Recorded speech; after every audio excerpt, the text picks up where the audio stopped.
केंद्रीय मंत्रिमंडळाचा लवकरच विस्तार होणार आहे आणि यामध्ये केंद्रातले 2 डझन मंत्री बदलणार अशी सूत्रांकडून माहिती मिळते।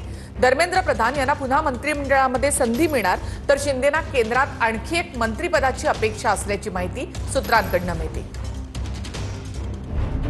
पुढील काही दिवसांमध्ये केंद्रीय मंत्रिमंडळाचा विस्तार होणार असल्याचं स्पष्ट झालंय।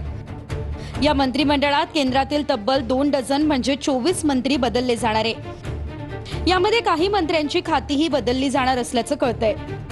काही मंत्र्यांकडे असलेली अतिमहत्त्वाची खाती कमी केली जाणार आहे। या मंत्र्यांकडे कमी महत्त्वाची खाती दिली जाण्याची शक्यता आहे, तर काही मंत्र्यांकडे असलेली जबाबदारी आता आणखी वाढण्याचीही शक्यता आहे। सूत्रांच्या माहितीनुसार तब्बल 24 मंत्र्यांच्या खात्यांची अदलाबदल होणार आहे।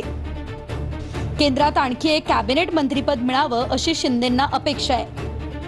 राष्ट्रवादी काँग्रेसलाही केंद्रात मंत्रिपद मिळण्याची शक्यता आहे। नीट वादावरून राजीनामा द्यावा लागलेल्या धर्मेंद्र प्रधानांना पुन्हा कॅबिनेट मंत्रिपद मिळण्याची शक्यता आहे।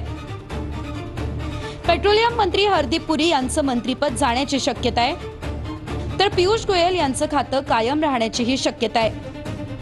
उत्तर प्रदेशमधून केशव प्रसाद मौर्य किंवा ब्रजेश पाठक केंद्रामध्ये येण्याची शक्यता आहे।